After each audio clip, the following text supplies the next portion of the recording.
सिंधुदुर्ग जिल्ह्यातील कणकवली नगरपालिकेचे नगराध्यक्ष संदेश पारकर शिवसेनेत प्रवेश करण्याची शक्यता आहे। ठाकरेंच्या शिवसेनेची साथ सोडून संदेश पारकर शिवसेनेत जाण्याची शक्यता आहे। कणकवलीच्या पॅटर्नच्या माध्यमातून शहर विकास आघाडीच्या पाठिंब्याने संदेश पारकर कणकवली नगरपालिकेचे नगराध्यक्ष म्हणून निवडून आले होते। गेल्या काही दिवसांपासून शिवसेनेत प्रवेश करण्याच्या चर्चा रंगल्या होत्या, मात्र शहराच्या विकासासाठी कार्यकर्त्यांसोबत चर्चा करून निर्णय घ्यावा लागणार असल्याची माहिती संदेश पारकर यांनी एबीपी माझाशी बोलताना दिली। नाही, उभाटाचे ते नव्हते।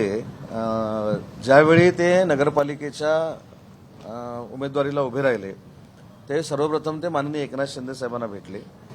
त्यावेळी आमची आणि मित्रपक्षाची जिथे युती झाली नव्हती, सगळ्या पक्षांनी संदेश पारकरांना कणकवलीमध्ये पाठिंबा दिला होता, म्हणून संदेश पारकर त्याचवेळी 400-450 मतानं, कारण नगरपंचायत छोटी आहे, ते निवडून आले आणि निवडून आल्यानंतर स्वतः ते एकनाथ शिंदे साहेबांना येऊन भेटले होते आणि शिंदे साहेबांनी त्यांनी सांगितलं होतं की पुढची वाटचाल जी आहे तुमच्या आशीर्वादाने मी करणार आहे।